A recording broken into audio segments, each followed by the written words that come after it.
Olá pessoal, estamos iniciando mais um episódio do podcast Ponto Saúde. Eu sou o Gustavo, host e sócio desse podcast, e hoje a gente vai ter um assunto bastante interessante para falar. A gente vai falar hoje sobre física médica, né? Então, física médica sem mistério, do raio-x ao cérebro.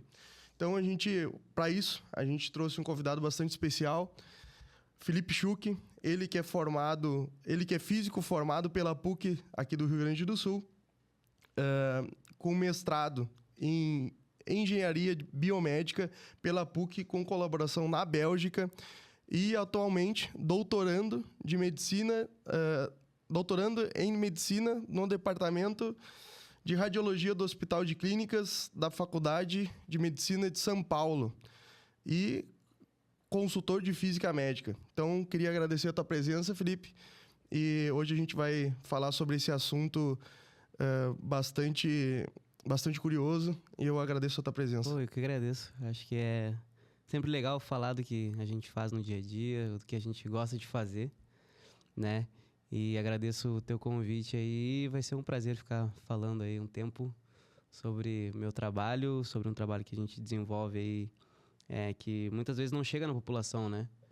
E que, na verdade, ele chega de uma forma que eles não sabem, né? Mas a gente está ali por trás trabalhando principalmente no diagnóstico por imagem, nas terapias, né? Que utilizam a radiação para que tudo ocorra bem. Então vai ser bem legal, acho que, falar sobre esses assuntos aí contigo. Perfeito, então. Então, aquela frase clichê, né? Vamos iniciar pelo começo. Então, Felipe, qual é a diferença, né? Tu é um físico de formação, né? Com direcionamento para física médica, né? Então, todo físico médico é físico. Depende. Depende? Tá, então é um ponto pra gente iniciar. Então eu quero saber qual é a diferença de um físico tradicional, né? A tua carreira é bastante voltada para a área de pesquisa, né? Sim. Qual é a diferença de um físico tradicional e de um físico médico, né? E aonde o estudante de física ele pode direcionar o estudo dele para a área de física médica? Essa pergunta é bem legal, né? Porque eu te respondi, ele depende, né? Porque, na verdade, depende. Aqui no Brasil, a gente tem a formação em física, né? O bacharelado em física, a licenciatura em física. E a gente tem alguns cursos novos também, como o curso que a gente tem na Universidade Federal de Ciências e Saúde aqui de Porto Alegre, que ele é bacharelado em física médica. Então, tudo depende de uma denominação do MEC.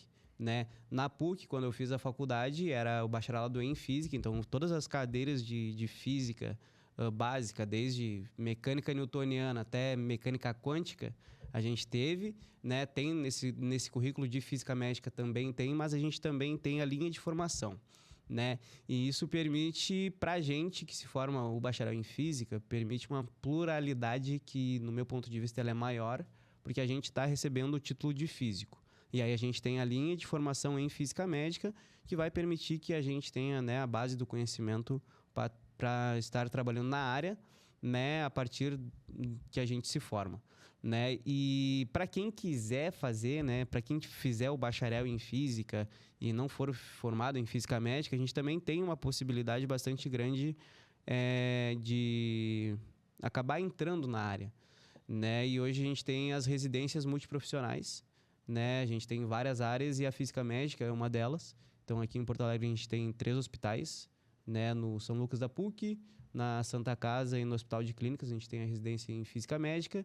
E aí a gente pode ir para as 3 áreas, né? Que são as áreas da física médica que a gente chama das áreas tradicionais, né? Que quando a gente vai nos congressos, nos eventos, a gente vê falando de radiodiagnóstico, medicina nuclear e radioterapia, né? Então, depois de formado, né, como se fosse uma formação médica, né, tu te forma em medicina, mas tu sai como clínico geral, né? E aí depois tu vai fazer a tua residência, e tu pode fazer a tua residência em qualquer uma dessas 3 áreas, que é o que a gente tem hoje aqui no Brasil. Já tem, fora do Brasil, a gente tem a formação em outras áreas, como, por exemplo, proteção radiológica, que a gente não tem aqui, mas toda essa parte de proteção radiológica, ela tá dentro das 3 áreas, né? Então a gente tem proteção radiológica em radiologia, em medicina nuclear e radioterapia, né? Mas então são vários caminhos que a gente pode chegar na física médica, e isso que acaba fazendo que a nossa área ela esteja em crescimento, né, aqui no Brasil, e cada vez mais a gente esteja vendo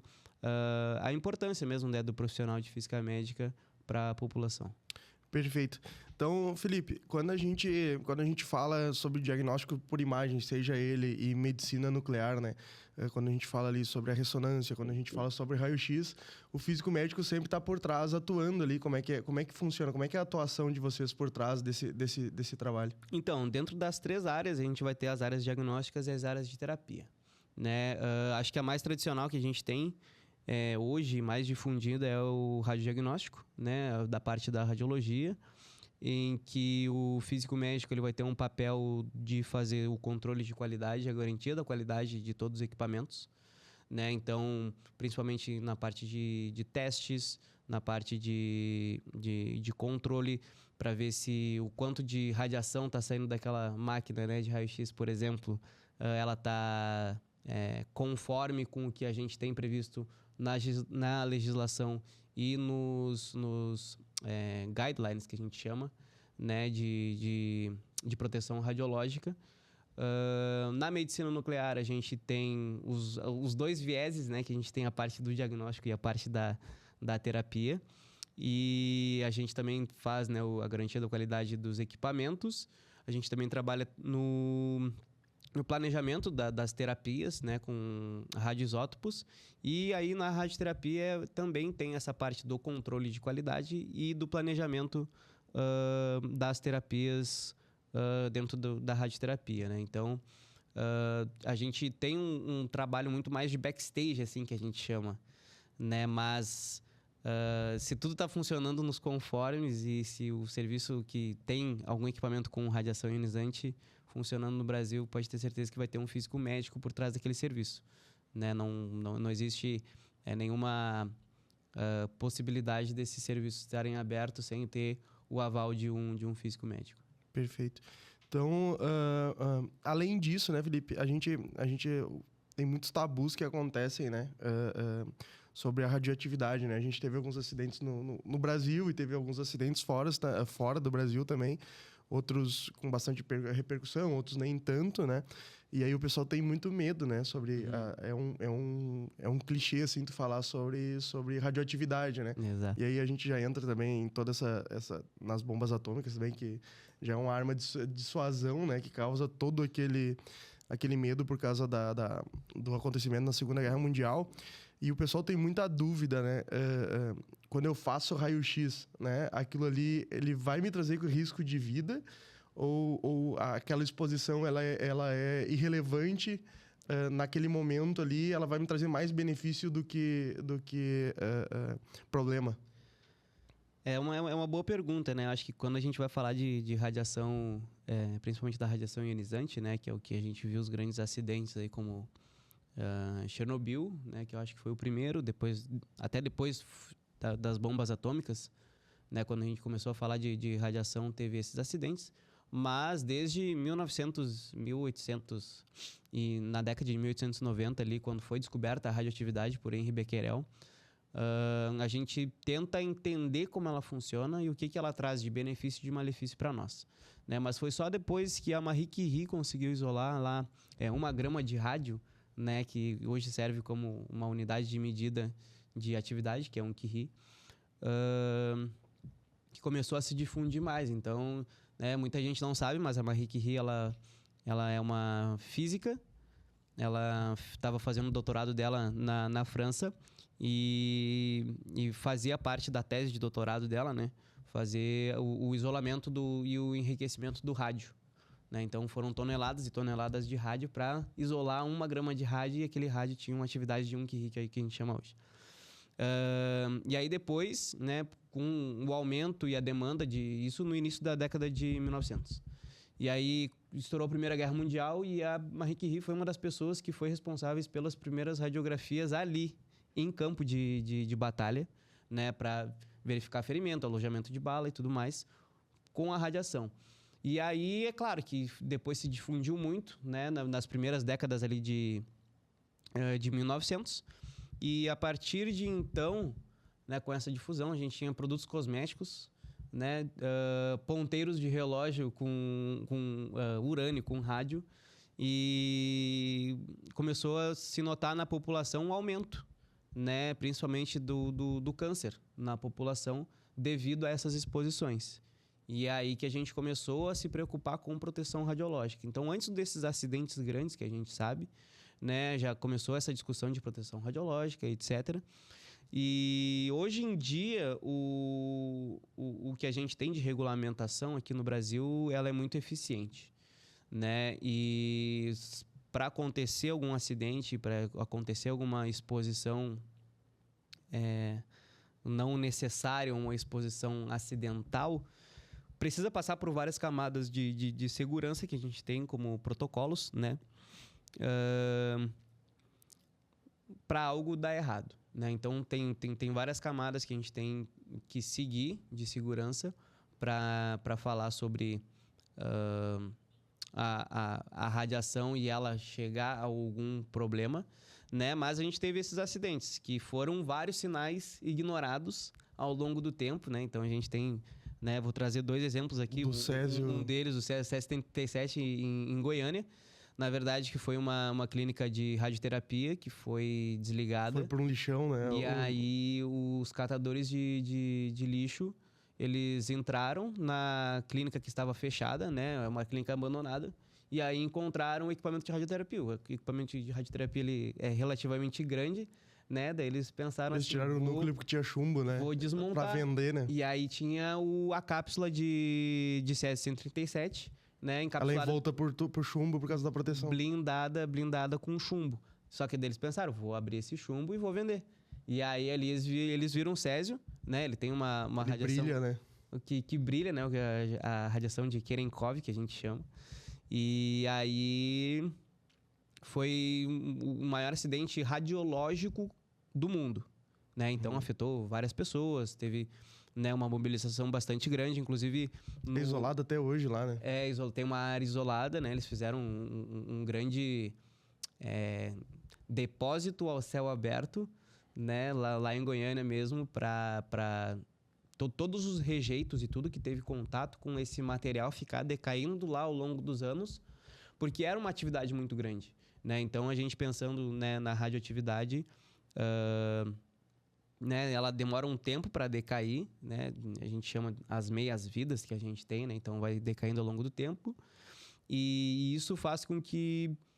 eu até tive uma aula no último semestre com uma professora que participou, né, desse descomissionamento e de todo o plano de ação que foi feito, né, pela Comissão de Energia Nuclear do Brasil, naquela época.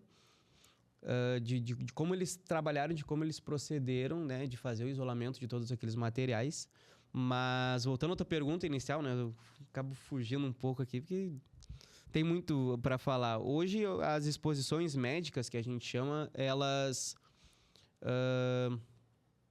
não têm um risco, né, de causar alguma doença nos pacientes, né, principalmente, porque daí tu vai estar fazendo um exame de diagnóstico, vai estar fazendo um raio-x, uma tomografia, né? Hoje em dia, o exame que mais dá dose de radiação nos pacientes é a tomografia, né? Mas, ainda assim, é um nível de radiação muito baixo para causar algum malefício, e isso entra muito numa disciplina que eu tive lá no primeiro semestre do doutorado, que é o custo-benefício do diagnóstico, né? Então, o quanto aquela exposição vai estar trazendo de benefício para o meu paciente, né? E o risco de ele desenvolver alguma coisa. Então, a gente já viu várias matérias aí no Fantástico, por exemplo, né? Do pessoal falando, né? Mamografia dá câncer de tireoide, tomografia vai causar câncer.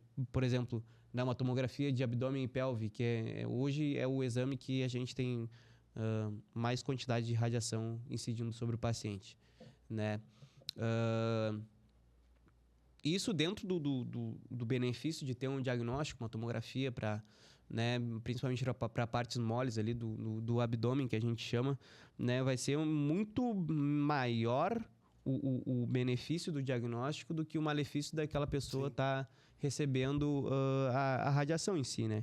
Então, tudo vai passar por uma avaliação médica. E essa radiação, a gente por causa da nossa empresa, a gente acompanhando os nossos clientes dentro de congressos, pacientes que passaram por procedimentos na hemodinâmica por muito tempo.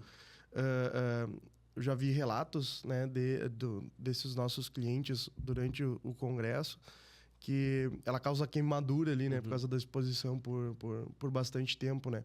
Mas aquilo ali é uma coisa que a gente consegue ver, né? Mas Exato. deve ter alguma coisa mais profunda que a gente não consegue ver, né? A nível molecular, né? Exato. A gente chama, né? A gente tem os efeitos determinísticos e os efeitos estocásticos dentro da radiação.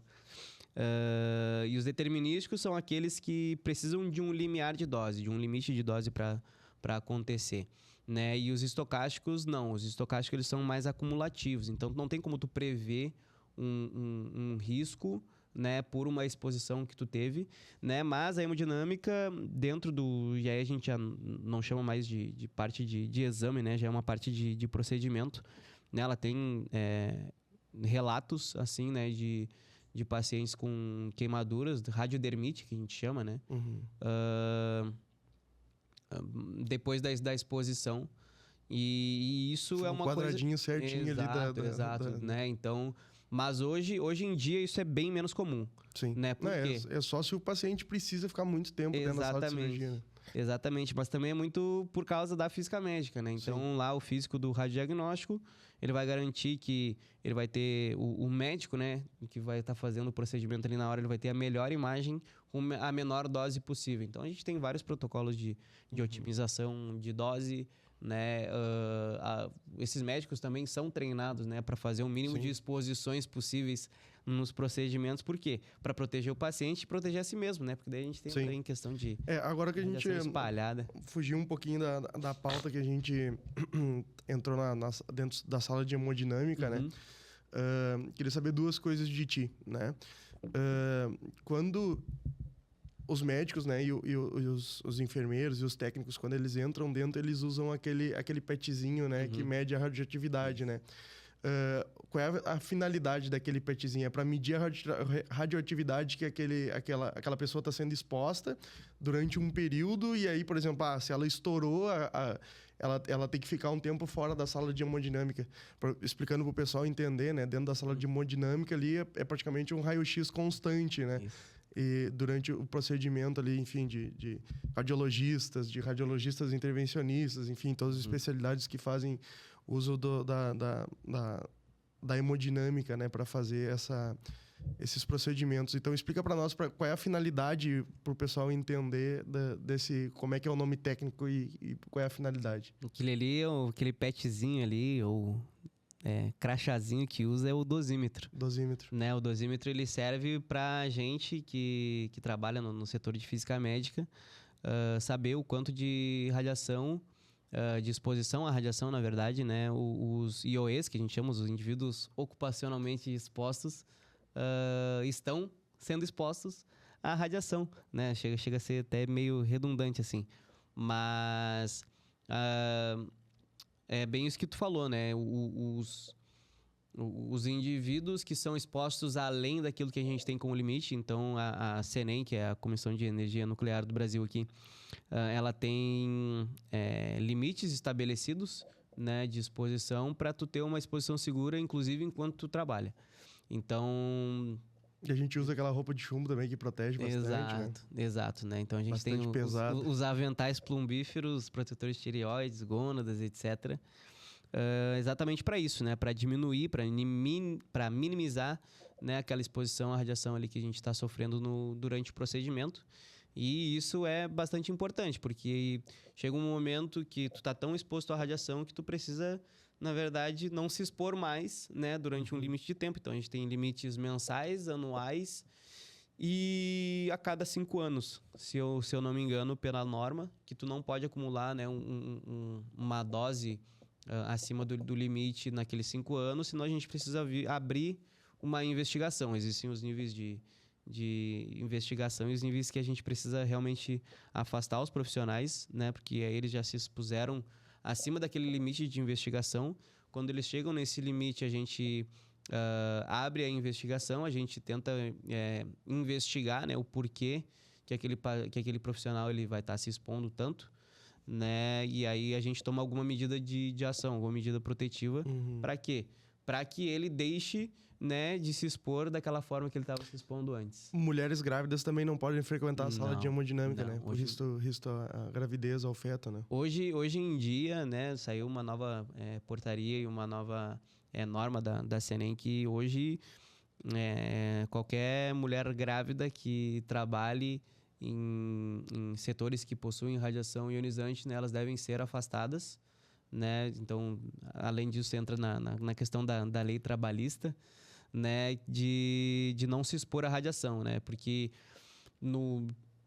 principalmente nos primeiros 3 meses, né? Tem muitos estudos assim, de dosimetria em fetos, né, e mulheres grávidas, que falam que os primeiros 3 meses ali, que é principalmente o mês de mais multiplicação celular e que praticamente todos os órgãos estão sendo formados, né? E principalmente os órgãos importantes que a gente tem no corpo, eles são formados. Então, principalmente nesse período da gestação, é muito importante que a pessoa não se exponha, né? Então, qualquer momento que uma profissional ela pense que pode estar grávida, ela deve fazer o teste imediatamente, né? E aí, caso dê positivo, ela vai lá, informa o serviço e aí ela é afastada, né, para ter sua gestação lá. Perfeito. Tranquila, sem exposição à radiação. Agora, a última pergunta sobre a sala de hemodinâmica, né? Se o pessoal quiser dar uma olhada, né, para entender um pouco melhor do que eu estou falando, eles podem dar uma olhadinha no perfil de dois parceiros nossos, um inclusive é sócio aqui do podcast, que eles têm bastante conteúdo mostrando esse tipo de imagem lá, como que funciona a imagem da hemodinâmica, né? O Dr. Fernando Reis Dutra, que é nosso parceiro, está hoje lá no Canadá. Um abraço para ti, Fernando. E a gente também tem os nossos parceiros são de Florianópolis, que são cardiologistas intervencionistas, pessoal da Intervicor, equipe incrível lá, e eles fazem muitos procedimentos dentro da hemodinâmica lá no Hospital SOS Cardio. E eles usam muito um produto, né, um líquido lá que se chama contraste, né? O que acontece ali de interação com contraste, para o pessoal entender? Quando o contraste ele entra, né,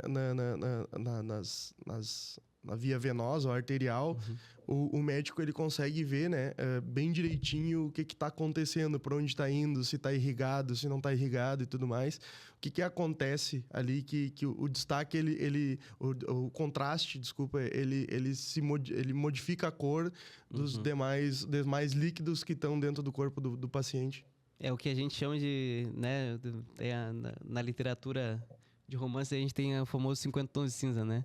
A gente, dentro da radiologia, a gente também tem os nossos tons de cinza, mas aí vai de -1000 até 1000, né? E o contraste, ele nada mais é do que tu realmente falou, né? Que realça na imagem, então é um elemento químico ali, daí vai depender muito de qual procedimento está sendo feito, né? Mas a gente tem, por exemplo, o contraste iodado, que é utilizado na radiologia, e ele, por ter uma densidade, né? Eu vou falar densidade aqui, mas na imagem ele aparece como um valor, né? A imagem para nós é um valor que a gente consegue extrair, né? E aí, quanto mais branco, maior é o valor, né? E quanto mais escuro, menor o valor dentro dessa imagem. E aí, como tu quer enxergar algo, né? Por exemplo, quer enxergar se aquela artéria ou aquela veia tá irrigando ou tá sendo irrigada, né? Tu vai colocar o meio de contraste e aí tu vai fazer a imagem no momento, e nesse momento o que estaria escuro na imagem, né, ele vai ficar branco. E aí é o que a gente consegue utilizar bastante. Mas o contraste ele não traz nenhum malefício assim, de ser utilizado nos procedimentos, né? Até eles são, na hemodinâmica, eles são bastante usados, né? Então, o radiologista intervencionista ali, ele tá geralmente sempre ali injetando contraste, porque ele realmente precisa ver o que está chegando. É um líquido que, né? gruda muito, gruda muito. Dentro da medicina nuclear, a gente tem o PET-CT, né? E aí, quando acontece um extravasamento, principalmente dentro da máquina que o paciente está em exame, né? A gente precisa fazer a higienização bem rápido daquilo ali, porque senão fica grudado na máquina. E a gente precisa, né, pegar panos úmidos com água quente, principalmente, né? O melhor Ele parece remédio uma calda de açúcar, Exato, né? exato. Né? Então, a gente precisa tirar do equipamento, porque também é prejudicial, né? Então, para a imagem, nesse caso, porque daí vai gerar artefato, que é outra via que a gente entra dentro da física médica, né? Agora, partindo pro assunto em alta do momento, que é o que a gente mais escuta falar hoje, né, Felipe? É sobre a inteligência artificial, né? Uhum. Então, eu queria saber de ti, assim, a gente sabe que todas as áreas, né, que utilizam tecnologia, hoje elas estão sendo revolucionadas pela inteligência artificial, né? E já apareceu algumas vezes para mim um estudo comprovando numa IA que faz comparação de imagens e descobria o câncer de mama antes mesmo dele acontecer, né? Então, eu queria saber de ti, assim, o que realmente a gente pode esperar nesse momento, né? O que ainda é um mar que ainda precisa ser desbravado, assim, né? Porque a expectativa fica muito alta, porque quando a gente fala de câncer e essas outras coisas, né? Exato. As pessoas acabam muitas vezes criando esperanças, né? Exato. Mas o que a gente pode esperar, assim, da IA junto com a tua área e com os pés no chão, que a gente sabe que isso é para logo, né? Coisa que a gente espere anos ainda para acontecer. Exato. Então, Gustavo, a inteligência artificial, assim, ela vem muito do que a gente acredita dela, né, principalmente, vem dos filmes de ficção. Né? Então a gente vê clássicos assim como Eu, Robô, da inteligência artificial, né? Agindo sozinho e tudo mais. Mas pra gente aqui da pesquisa, da física médica e até já tem inteligências artificiais que são utilizadas na clínica, a gente encara a inteligência artificial como uma estatística, né? É um método estatístico mais avançado e rebuscado, porque ele baseia aquelas inferências, né, que a gente tem, as inferências estatísticas dentro da estatística clássica, baseada em dados. Então, tu vai retroalimentando, né, aquela máquina lá no aprendizado de máquina, por exemplo. Tipo um deep né? learning. Exato, deep learning, machine learning, né? Tu vai alimentando com dados e aquela máquina vai, através de métodos estatísticos, identificando padrões, né? Até esse estudo é bem interessante que tu trouxe aí de mamografia. Foi um estudo assim que quando saiu foi meio que mudança de paradigma, né? Que a gente chama. Porque realmente, né? Apresentou uma especificidade muito grande, né? E uma sensitividade muito grande. Aquela máquina que foi lá e conseguiu prever o câncer de mama até 5 anos dele ser estabelecido. Então, hoje em dia, o que eu posso te dizer é que a gente trabalha bastante com a inteligência artificial, tanto na clínica. Então, já tem softwares que a gente usa na clínica que se baseiam em métodos de inteligência artificial para fazer segmentações, para auxiliar em planejamentos de tratamentos, né? Então, já é uma coisa que já chegou, né? E principalmente hoje elas servem para nos auxiliar a tomar a melhor decisão, né? Então, né, se fala muito e qualquer pessoa que tu, né, chegar e falar, tu acha que a inteligência artificial vai te substituir algum dia, né? Eu sou, né, um defensor da inteligência artificial, né, desde que ela seja utilizada da forma correta. E também tu não deixe de pensar, teu pensamento crítico para julgar se aquela tomada de decisão dela, né? E aí que entra o papel do especialista, né? De saber se aquilo ali está correto ou se não está correto, né? E aí a gente entra, né, nos aprendizados supervisionados, que aí a gente diz, isso aqui está certo para a máquina, isso aqui está errado, refaz. E aí ele vai lá e recria aquele planejamento, né? Ou aquele teste, né, para saber se está certo. Mas hoje, assim, né, eu acho que a gente está mais rápido, caminhando mais rápido do que a gente estava 5 anos atrás, né? quando começou nessa febre de inteligência artificial ali, logo antes da pandemia, ali em 2020, né? E aí muitos estudos com Covid saíram, né, com inteligência artificial. Até um ex-colega de pesquisa meu, ele tem um trabalho bem interessante assim com COVID, radiografias de tórax, né, para fazer o diagnóstico precoce, né, de COVID, e tem inteligência artificial. Então foi um artigo aí bastante premiado nos congressos de física médica, da parte de mais biomédica e de diagnóstico por imagem, né, que ele conseguiu prever a melhora do paciente que estava internado ao longo do tempo, né, e principalmente prever aqueles que iam precisar de intubação e aqueles que não iam precisar. Porque daí a tomada de decisão do médico ali da UTI de intubar ou não o paciente para fazer oxigenação, né, para que as complicações da COVID elas fossem bem menores, né? Então foi uma coisa que gerou um impacto ali no hospital que foi desenvolvido o estudo, bastante grande, bastante significativo até para a população que estava chegando ali, né, com sintomas, e aí fazia o teste, dava positivo, aí ia fazer a radiografia de tórax, aí fazia a radiografia e aí tomava a decisão, esse aqui tem menos chance de ser entubado, esse aqui vai ser, tem uma chance maior de ser entubado. Então, né, essas classificações, assim, né, ele usou classificadores para fazer o reconhecimento de padrões na imagem, né, que basicamente, né, como eu falei antes da tomografia, a gente faz reconhecimento de padrões, reconhecimentos numéricos principalmente, mas a gente pode também trabalhar com forma, com densidade, com textura, né, vários parâmetros que a gente consegue extrair dessas imagens para a gente conseguir fazer um diagnóstico, né? Perfeito. Agora falando sobre radiômica, né? O que é a radiômica e o que ela muda de fato, né? Na vida do paciente, né? Ou se ela ainda está só na parte do paper, ainda está só no papel? Acho que sim, ela já faz parte, inclusive esse estudo da radiografia de COVID, ela foi baseada, né, na radiômica. Mas explica também o que é a radiômica. A radiômica, o rádio, né, vem da radiologia, e a ômica vem de parâmetro. Então, é basicamente a extração de parâmetros, né, da imagem de radiografia, assim como a gente tem metabolômica, genômica, que daí é metabolismo, né, genética. É basicamente o que foi feito nesse estudo também da mama também. Exato.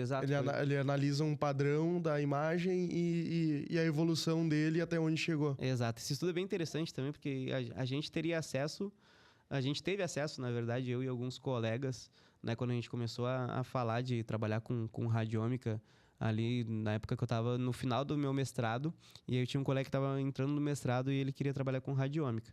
E aí tem um banco de dados bem grande de mamografias, e aí ele falou, a gente poderia, né, pegar padrões aqui e ver, né, extrair os parâmetros com radiômica e tentar colocar em alguma imagem. Então a gente vê que, né, nessa parte da pesquisa, assim, a gente também tem acesso, né, de poder fazer isso que a gente vê se fazendo mundo afora.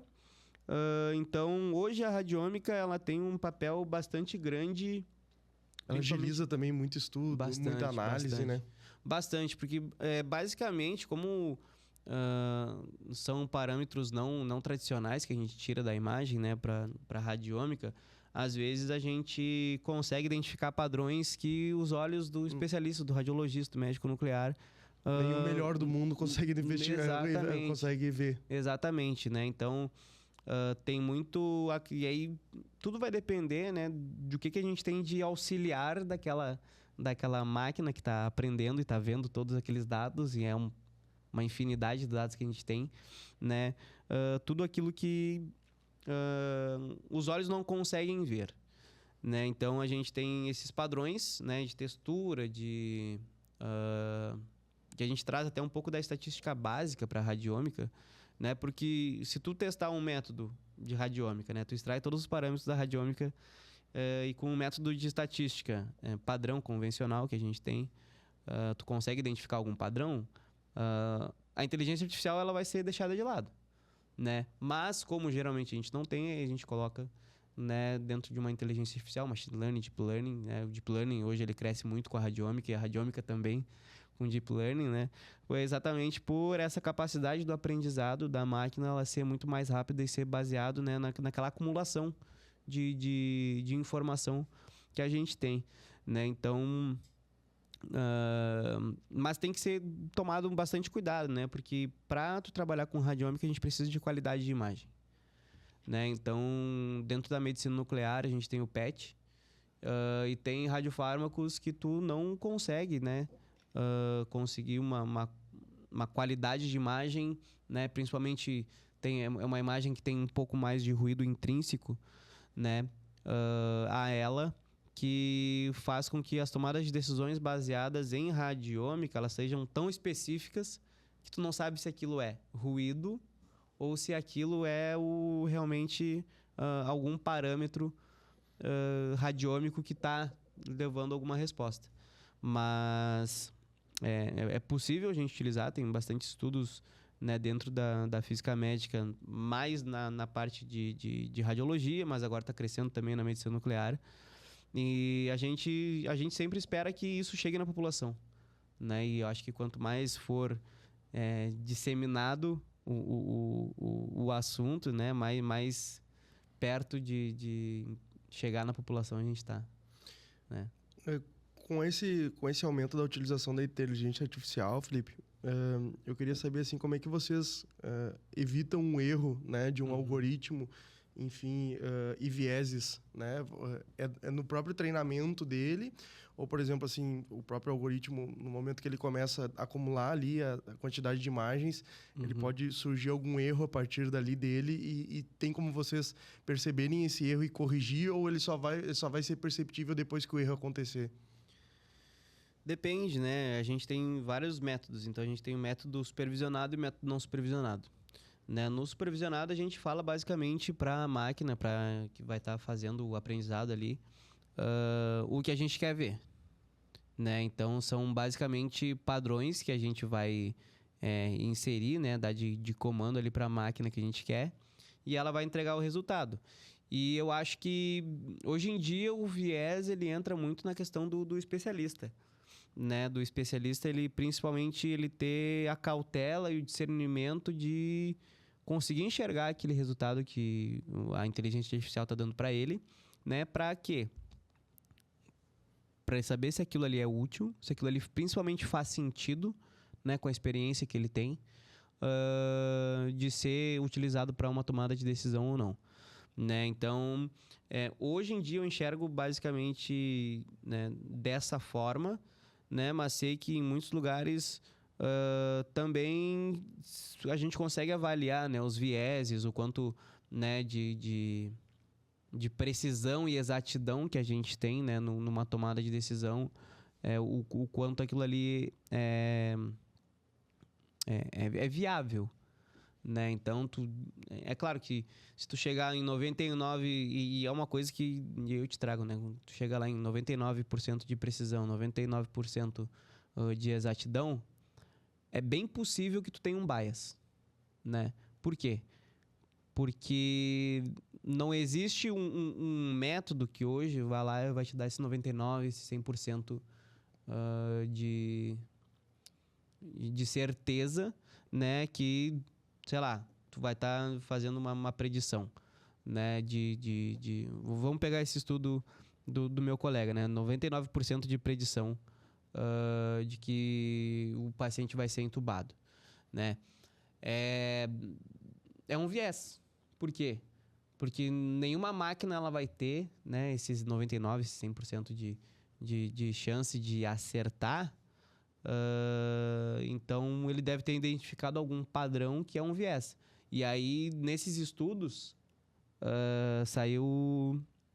E aí que a gente vai entendendo, né, como que funcionam as coisas. Teve um estudo de Deep Learning, foi fora do Brasil, agora não me lembro qual centro de pesquisa foi, mas que ele tinha uma marcação de esquerda e direita na imagem, né? E aí, se eu não me engano, eu não lembro de qual modalidade era, mas aí ele conseguia identificar, né, com 100% de precisão, o único padrão que ele enxergava na imagem era o L do left e aí o R do right, né, da direita, né, na imagem. E aí, esse ele conseguia enxergar com 100% de precisão, mas todos os outros padrões ele não conseguia, né? E foi um estudo que ficou até bastante famoso, assim, né? De, tipo, qual que é o limite da inteligência artificial, né? Então, são coisas que são muito novidades, né? Se a gente for olhar para a inteligência artificial,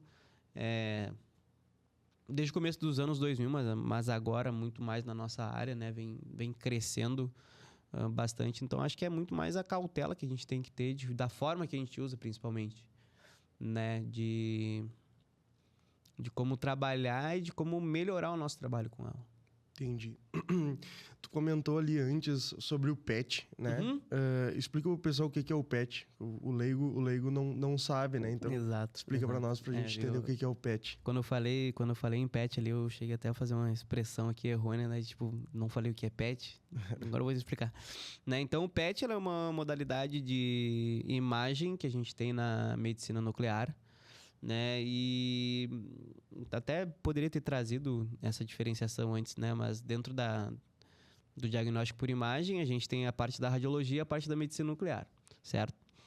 E no radiodiagnóstico, a fonte de radiação vai ser o equipamento, né? Então, o equipamento de raio-x vai emitir raio-x, o equipamento de ressonância ele vai estar emitindo radiofrequência, né? Mas o paciente ele não emite nada.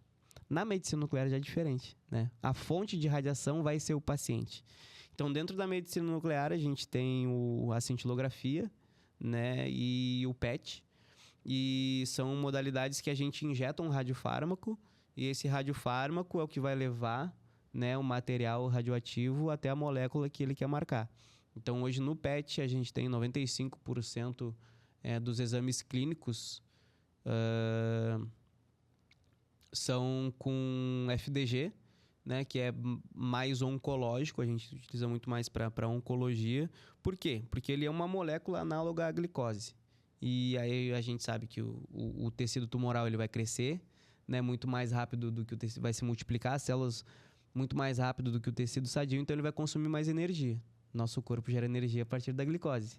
Então aí a gente injeta, né, esse radiofármaco no paciente, e aí ele vai conseguir chegar lá naquele local em que está consumindo mais energia, e aí que possivelmente vai ser, né, o centro do tumor. Então, e aí ele chega no paciente, chega nesse local, e aí a gente coloca o paciente dentro do equipamento após 1 hora, geralmente, né, após 60 minutos, porque aí tudo que é tudo que a gente não quer enxergar na imagem já sumiu por causa do decaimento radioativo, mas aquela parte ali que está muito mais concentrada a gente vai conseguir enxergar e aí fazer o diagnóstico. Então, e aí tem diferenças, né, entre o PET e a cintilografia, né, que aí é a origem da radiação. O PET a gente vai ter a emissão de pósitrons, né, então o PET é uma sigla para Positron Emission Tomography.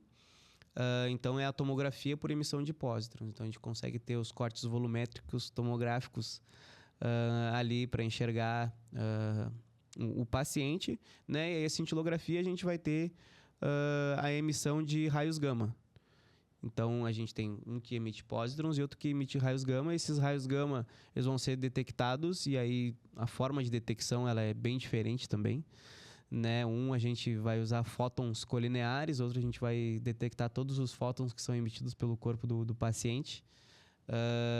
E a gente também tem o SPECT, né? Que é o Single Photon Emission Computed Tomography, que é a tomografia por emissão de gama único, né? De fóton único. E que é dentro da cintilografia também. Então, a gente separa, né, até o setor, né, entre medicina nuclear e PET, porque são modalidades diferentes, apesar de serem dentro da medicina nuclear, né, mas que fazem com que o diagnóstico ele seja de muito mais precisão, né? E aí a gente vai muito de encontro ao que se fala muito hoje, né, de medicina de precisão, medicina personalizada, né? E acho que essa é uma das ferramentas que a gente tem para fazer, principalmente um diagnóstico mais assertivo, né, do paciente, para saber onde que está localizado, como que está localizado, qual que é a distribuição, se tem metástase, se não tem metástase, se é um foco único, né? Para quê? para que aí o planejamento do tratamento desse paciente ele também seja mais individualizado. Então, a gente tem uma difusão hoje muito grande, né? Principalmente do PET-CT, que nos últimos 10 anos, assim, a gente conseguiu a questão, né, dentro do SUS, desde 2010, né, o PET ele é feito através do SUS, então não só de forma particular, é através de convênio, né, e o diagnóstico de câncer ele ficou muito mais preciso, né, os falsos positivos e principalmente, né, os falsos negativos a gente conseguiu diferenciar bastante, né, através da especificidade que essa imagem realmente tem, né, e hoje a gente tem uma gama, assim, um hospital aqui de Porto Alegre geralmente faz em torno de 15, 20 PET-CTs por dia, né? Então a gente consegue, dentro de um mês, aí tá visualizando e dando o diagnóstico correto em torno de 400, 500 pacientes. Aproveitando que tu falou ali sobre a tomografia e, enfim, os outros tipos de exames por imagem, né? Ressonância, enfim. Explica para nós a grande diferença entre, por exemplo, um raio-x, uma tomografia ou enfim, os outros tipos de exames de imagem. Qual que utiliza radiação, qual que não utiliza, qual que utiliza campo magnético, enfim, explica para nós. Acho que se a gente fosse falar de cada particularidade de exame de imagem aqui, a gente poderia fazer montar um curso de especialização em diagnóstico por imagem aqui, né? Mas, desculpa. Basicamente, a gente tem dentro da radiologia, né? Os equipamentos que emitem radiação e os que não emitem radiação, né? E aí tem, dentro desses que emitem radiação, os que emitem radiação que é ionizante e os que emitem radiação que não é ionizante, né? Então, a gente, basicamente, na radiologia, quase todos os equipamentos eles são emissores de raio-x, mas a ressonância ela não emite uma radiação ionizante. A radiação que a gente chama da ressonância é a radiação não ionizante, né? Se a gente for falar de radiação... É uma radiação magnética daí. Na verdade, é assim, ó.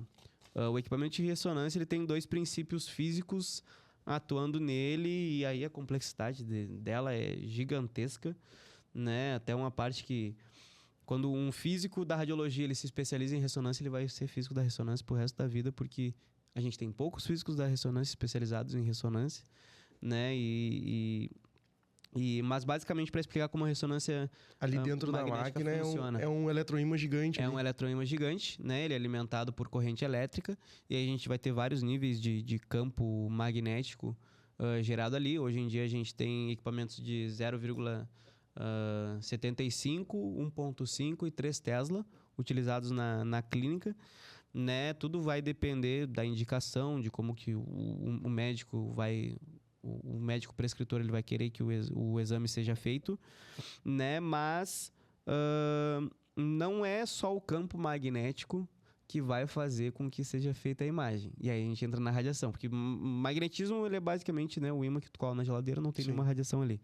Mas vai ter a radiofrequência, né? Então aí o paciente ele é posicionado dentro daquele ímã gigante, né? E aí a gente vai ter as bobinas de radiofrequência. E aí o que acontece na ressonância magnética é que aquelas bobinas elas vão estar emitindo ondas de radiofrequência. O teu tecido, né, a gente sabe que o corpo humano ele é formado de mais de 70% de água. E então a gente tem bastante H2O, e aquela parte do hidrogênio ela vai ser excitada no momento que receber um pulso de radiofrequência na ressonância. E aí, no momento que ele recebe aquele pulso, ele está excitado. E aí, no processo de desexcitação, né, que ele sobe um nível de energia e ele volta um nível de energia, ele emite a radiofrequência de novo, e aí o equipamento vai detectar essa emissão de radiofrequência. Que gera a imagem, né? Que vai gerar a imagem. A ressonância magnética hoje ela é um dos... E a ressonância também é uma imagem em 3D, né? Ela 3D, gera, exatamente. 3D, não é que exatamente, né? A gente tem os cortes planares, né? Que aí formam a imagem em 3D, que a gente chama, né? Mas ela é muito mais utilizada hoje em dia para verificação de doenças em tecidos moles. Então, né? Os órgãos como um geral, a gente utiliza a ressonância magnética principalmente para ver densidade, etc. E o ultrassom também é um tipo de exame por imagem, né? Isso. E onde é que ele se encaixa o ultrassom? O ultrassom ele não emite radiação, né? Então a gente vai, é uma onda sonora, né? Uma onda sonora de alta frequência. A gente vai ter os cristais que emitem, né? Essa frequência de som. Então é uma onda mecânica, né? Que nem a gente está conversando aqui agora, mas a gente tem vários ruídos acima de 20 kHz, que é o que o nosso ouvido consegue escutar. E aí ele vai ter por isso que a gente chama de ultrassom, né? Porque é uma frequência muito alta que aí acaba sendo enviada pelos cristais e sendo detectada por esses cristais e formando a imagem. Perfeito. Então agora a gente queria entrar numa parte, na parte da pauta onde a gente vai falar sobre alguns assuntos que eu sei que tu gosta bastante. Tu tem estudos De bola. publicados, enfim, participou de vários estudos sobre o Alzheimer e a esclerose múltipla, né? O que da tua área, né, consegue ver num cérebro de alguém com Alzheimer que um exame comum não consegue ver?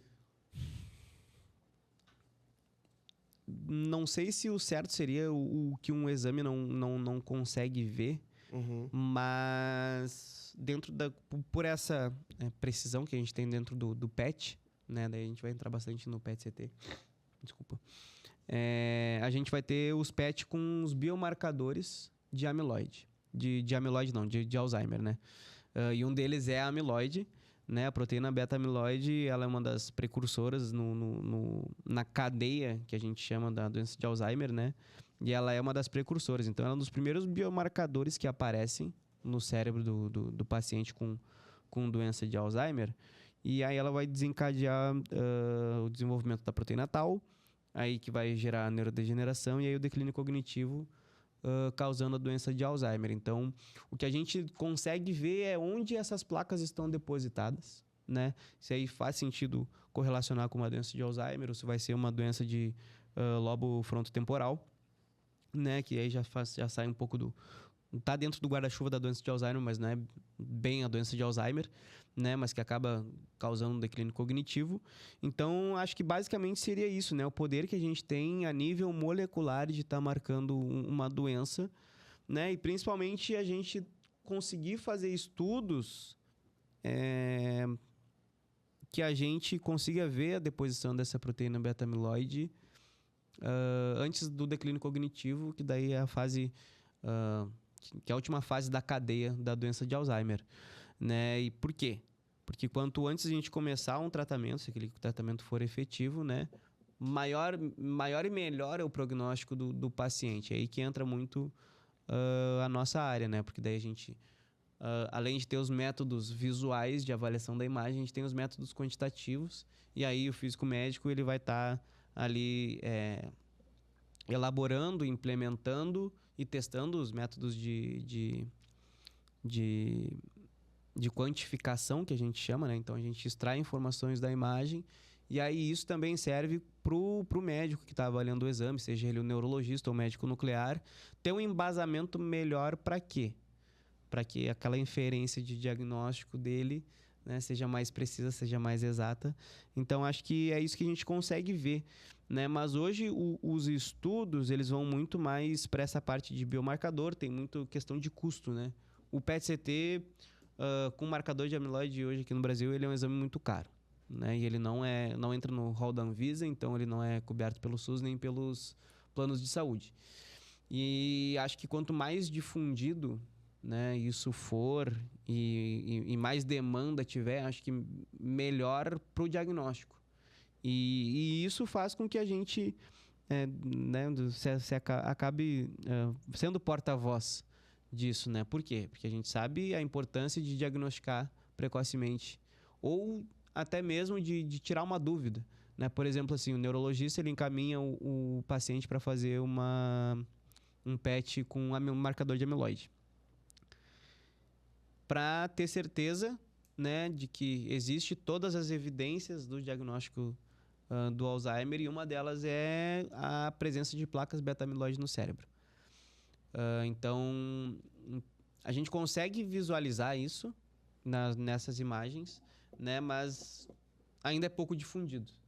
Então, para chegar até a população em geral aqui no Brasil ainda vai um tempo, mas a gente também, né, a gente vai lá e conversa com os pessoais, né, principalmente pelas sociedades de medicina nuclear, Associação de Física Médica, né, conversa bastante com o pessoal da Anvisa que libera os exames, né, para que isso acabe entrando no rol, que seja mais difundido e a gente consiga fazer mais exames para ter um diagnóstico mais precoce e ter um melhor tratamento da doença de Alzheimer, né?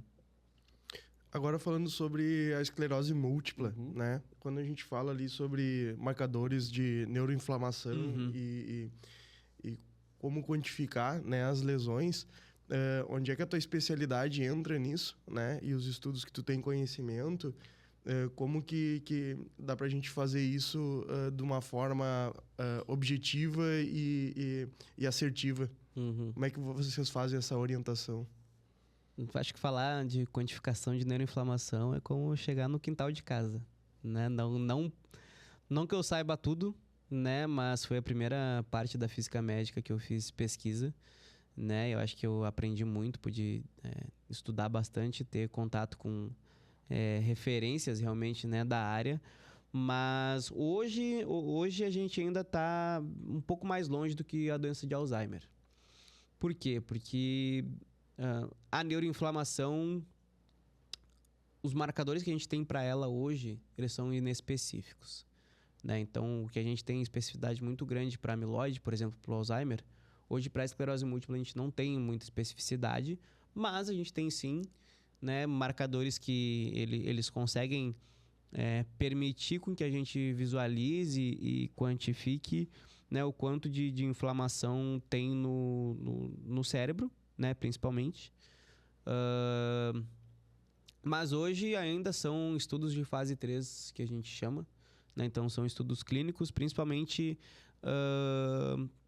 para testes de medicamentos para esclerose múltipla, né? Então o primeiro estudo que eu participei, que eu fiz minha iniciação científica, meu TCC, meu mestrado, e aí entrar uma parte no meu doutorado, e aí a gente acabou focando um pouco mais na doença de Alzheimer, foi um estudo, né, contratado no Instituto de Cérebro do Rio Grande do Sul, por uma empresa farmacêutica, para a gente testar o efeito no bloqueio da neuroinflamação daquela medicação, né? E aí a gente tinha pacientes com esclerose múltipla, a gente tinha sujeitos saudáveis, né? E a gente queria visualizar se aquele medicamento ele tinha algum efeito sobre a doença, e aí foi que a gente conseguiu ver, né, que a partir daquela intervenção medicamentosa ele fazia efeito e aí conseguia diminuir a quantidade de neuroinflamação, principalmente nas lesões, né, da esclerose múltipla, melhorando também o prognóstico do paciente, né? Então a gente tinha já o diagnóstico dos pacientes. Hoje, o diagnóstico da esclerose múltipla ele é feito muito mais pela ressonância magnética e pela retirada de líquido cefalorraquidiano, né? Então, uma punção lombar, né? Então, a gente consegue visualizar realmente o biomarcador ali no líquor da pessoa. Então, acho que a gente está mais distante, né, de fazer um diagnóstico mais preciso em função da neuroinflamação ela ser muito difusa, né? E qualquer dor de cabeça que tu tiver vai ter uma neuroinflamação, não que vá ser, né, algo mais grave, mas qualquer dor de cabeça que tiver, né, vai ser os sintomas, né? Pode ter certeza que boa parte delas vai ser por causa de neuroinflamação. Aí tu vai tomar um analgésico lá, vai passar a tua dor de cabeça, vai diminuir, né, a tua neuroinflamação. Agora, eu queria te fazer uma pergunta mais pessoal, né? E que envolve vieses, né, pessoais. Hoje, se tu fosse apostar as tuas fichas, né, no novo estudo, né, para que lado tu iria? Tu iria para novos traçadores? Tu iria para pesquisar uma nova sequência de RM, em algoritmos preditivos? Para onde é que tu iria hoje? Cara, Essa pergunta aí, eu recebi a pauta antes e eu fiquei pensando assim, mas eu acho que novos radiotraçadores, né? Por quê? Eu acho que hoje o que a gente tem de biomarcadores de doenças, né, que a gente faz, por exemplo, por exame de sangue, são infinitos, né? São muitos biomarcadores, né? Mas a gente saber onde está, como está, aquilo ali, principalmente precocemente, o que a medicina nuclear ela nos permite, faz com que eu pesquisar, né, vindo para o meu viés muito mais, né, pessoal ainda, né, eu tenho doença de Crohn, né, então alguma questão, com certeza, né, se pudesse ter um projeto de pesquisa meu, assim, pudesse investigar algum biomarcador da doença de Crohn, dentro da medicina nuclear, com certeza eu faria, né? Acho que é uma doença que ela afeta, né, o sistema digestivo da boca até o ânus, né? E acho que isso, tu saber onde está aquela inflamação realmente, né? Hoje em dia a gente só tem o diagnóstico por endoscopia e colonoscopia. E tu saber onde está aquela inflamação gastrointestinal e conseguir ver isso de uma forma menos invasiva, né? O que a gente tem como ideal, né? O menos invasivo para o paciente. Então, acho que seria bastante interessante, assim, fazer um estudo de radiotraçador novo, assim. Por exemplo, né? Não que, né, eu fosse um precursor, assim, mas que faria, por exemplo, para doença de Crohn, assim, que não tem outro viés a não ser endoscopia e colonoscopia, né? Perfeito. Então, para concluir, eu queria que tu contasse para nós aí o que tá rolando no teu doutorado e o que pesquisa que tu tá fazendo. Hoje, assim, ó, fazer doutorado é um grande desafio, porque o teu projeto, tu idealiza ele antes de entrar no doutorado. E ele vai modificando muito com aquilo que tu tem de dados para fazer a tua pesquisa, né? E aquilo que vai sendo publicado, porque tu precisa, dentro do teu doutorado, tu elabora uma tese, né? E essa tese, tu precisa trazer algo de inovação, algo de novo que não tenha sido publicado ainda, né? Pode ser alguma modificação de algum método, etc. E aí entra muito nessa questão da doença de Alzheimer. E aí tem um grande professor que eu admiro muito da Federal do Rio Grande do Sul, o professor Eduardo Zimmer, que a gente conversou ano passado num evento que teve aqui. Ele falou do Alzheimer pré-clínico, né? E aí, quando ele me falou aquilo, acho que dentro do diagnóstico por imagem e do diagnóstico todo das doenças, né? Tu diagnosticar aquilo de uma forma precoce, tu melhora muito o prognóstico do paciente, né? Então, eu entrei no doutorado pensando em fazer radiômica, inteligência artificial, e aí eu já mudei completamente para trabalhar com um banco de dados bastante grande, com um estudo de mais de 15 anos, tentando investigar se existe alguma indicação dos pacientes que, dentro desses 15 anos, eles desenvolviam Alzheimer, se tinha alguma indicação por imagem, né? E aí isso vai de encontro a um estudo publicado na metade do mês passado, né? Foi 16 de julho de 2025, né?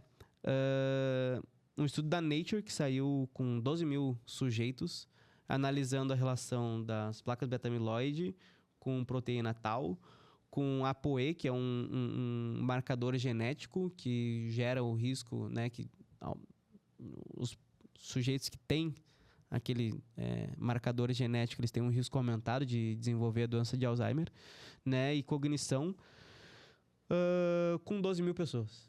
O meu doutorado ele é um pouco mais humilde, ele tem 500 sujeitos, né, de participantes, né, e é um banco de dados público, então acho que é uma coisa que, né, tem aí disponível para eu pesquisar, para várias pessoas pesquisarem ao mesmo tempo, né, e realmente dentro das doenças neurodegenerativas o Alzheimer é um tópico bastante interessante, né, mas hoje eu trabalho com esses dados tentando identificar ao longo desses 15 anos, né, quais os padrões que a gente consegue identificar dentro das imagens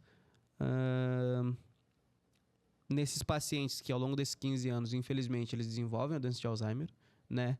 Que a gente consegue identificar diferentes daqueles que já possuem da doença e daqueles que dentro desses 15 anos eles permanecem saudáveis, né? Então, um resultado bastante interessante que a gente teve num estudo que ele está em elaboração ainda, já foi submetido, é que as placas beta-amiloides elas são muito mais presentes no cérebro do Alzheimer pré-clínico. Então, o que é o Alzheimer pré-clínico, né? Para eu explicar antes. Tu tem os biomarcadores, mas tu não tem os sintomas. Então, tu não tem neurodegeneração e tu não tem cognição, que são os sintomas mais palpáveis, né? Então, tu não tem o declínio cognitivo. E aí, antes dos pacientes terem esse declínio cognitivo, eles aumentam a expressão de beta-amiloide, eles aumentam as expressões da proteína tau. E aí, quanto mais próximo do diagnóstico, maior vai ser a expressão, né? Comparando com sujeitos saudáveis. E é claro, depois que o paciente já desenvolve, aí tem intervenções medicamentosas, aí a gente vai entrar em vários vieses, né? Mas em comparação com os sujeitos saudáveis, eles têm um aumento, né, da proteína beta-amiloide. Felizmente eu também tenho acesso aos dados de tau, mas os métodos que eu investiguei, né, a gente não conseguiu identificar nenhum padrão, né? Mas hoje o que a gente tem de resultado é isso, né? Que eu posso compartilhar aqui contigo. Então, um aumento de placas beta-amiloide no Alzheimer pré-clínico. Foi um estudo com 170 pacientes com Alzheimer pré-clínico, né? Que acabaram desenvolvendo a doença de Alzheimer durante, que eles entraram como sujeitos saudáveis, e aí durante a pesquisa eles desenvolveram doença de Alzheimer, né? E 100 sujeitos que ficaram saudáveis ao longo desses 15 anos, né? E aí os próximos passos é investigar mais a fundo, né? Em quais regiões do cérebro acontece esse depósito maior, porque a gente fez uma análise de córtex cerebral global, então a gente tem várias regiões para investigar, né? E também identificar qual é o risco, né? Que daí a gente volta para a inteligência artificial, com algoritmos de predição, principalmente, visualizar, né? Quais são os padrões que indicam um maior risco do desenvolvimento da doença de Alzheimer, para a gente conseguir, né, fazer um diagnóstico mais precoce, para a gente conseguir trazer para o paciente, né, um prognóstico melhor, assim. Perfeito, então. Então, acho que a gente vai concluindo por aqui. Não sei se tu quer falar mais alguma coisa. Se tem mais alguma coisa para falar. Tinha bastante coisa anotada aqui, né? Acho que a gente poderia ficar aí horas e horas falando de física médica. Acho que mas a gente já está com outro episódio já marcado. Certeza, a gente vai falar sobre assuntos mais curiosos, né, no próximo episódio. Sobre riscos que a radioatividade em si. A gente vai falar bastante sobre radioatividade. A gente já está com a pauta já em mãos para a gente falar sobre isso. Então, queria de novo agradecer a tua presença, tá, Felipe? E espero que te ver aqui por mais vezes. Pô, muito obrigado pelo convite, Gustavo. Né, agradecer aí o convite de vocês. Acho que ser meio que um porta-voz aqui do podcast de vocês da física médica, da medicina nuclear, é importantíssimo para mim, para minha carreira. Né? Acho que também poder divulgar isso depois, né, nas redes sociais, YouTube, Spotify, etc., é interessante para que a população também veja a importância do nosso trabalho, né? Que a gente consiga fazer né, vocês estão por trás ali. A importância, né? Saber fazer a importância da física médica, ela ser reconhecida, né? Saber falar, ver a importância das pesquisas que a gente faz aqui, principalmente, né? No Brasil, até não falei das experiências assim no exterior, mas acho que a gente pode fazer só um podcast de panorama, o que a gente faz aqui no Brasil, o que a gente tem de qualidade aqui no Brasil, o que a gente tem de qualidade fora, quais são as diferenças, né? Mas de ver a qualidade que a gente faz do nosso serviço aqui, acho que de ver como funciona, né, realmente o papel do físico médico aqui no Brasil, e os campos que a gente está inserido, né? Então a gente pode estar no radiodiagnóstico, na medicina nuclear, na radioterapia, na pesquisa, né? E também na proteção radiológica, e aí entra nessa pauta do próximo podcast aí, que vai ser bem legal a gente gravar, que é os acidentes radiológicos, né? E os perigos, e também trazer de novo os benefícios, eu acho que para a população da radiação, né? Então, agradeço o convite, né? Espero que todo mundo goste aí, e que a gente, no próximo episódio, a gente esteja aí falando mais de física médica, de radiação, as coisas mais interessantes. Perfeito. Então, pessoal, a gente vai concluindo mais um episódio por aqui. Encontro vocês na próxima.